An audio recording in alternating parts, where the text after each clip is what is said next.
Hi అండి. నాతో పాటు బ్రోకలీ ఎలా తయారు చేయాలో వచ్చేసేయండి, చూసేద్దాం. ప్లేట్లో కనిపిస్తున్నట్టు కావాల్సిన ఐటమ్స్ మొత్తం ఇలా పెట్టేసుకోండి.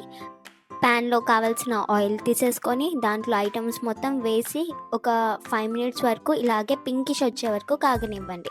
అండ్ నెక్స్ట్ బ్రోకలీ తీసేసుకొని దాన్ని చిన్న చిన్న పీసెస్ లాగా ఇలా కనిపిస్తుంది కదా వీడియోలో, ఇలా చిన్న పీసెస్ లాగా కట్ చేసుకుంటే మీకు తినడానికి కానీ టేస్ట్కి కానీ చాలా బాగా కనిపిస్తుంది. అండ్ బాయిల్ చేసుకున్న వాటర్లో దాన్ని ఒక 10 మినిట్స్ అలాగే ఉడకనివ్వండి, ఎందుకంటే ఉన్న డస్ట్ మొత్తం వెళ్ళాలి అండ్ అది వచ్చేసి కాస్త మెత్తగా అయిపోవాలి, లైక్ బాయిల్ అయినట్టు.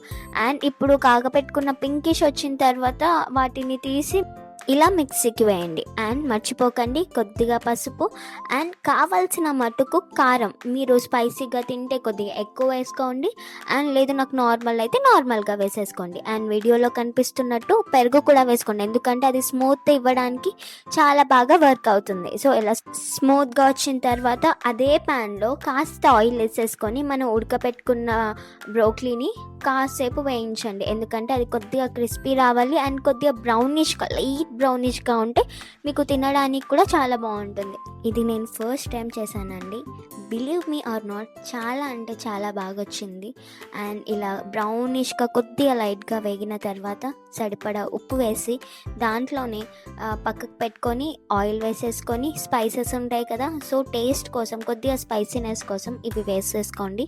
అండ్ దీంట్లో మనం ఇందాక గ్రైండ్ చేసుకున్నాం కదా, దాన్ని తీసుకొని దీంట్లో వేసేసి కాసేపు ఉడకనివ్వండి, లైక్ ఒక 6 మినిట్స్ 5 మినిట్స్ అలా. దాని తర్వాత ఈ బ్రోకలీని వచ్చేసి దాంట్లో వేసేసి ఉడకనించండి.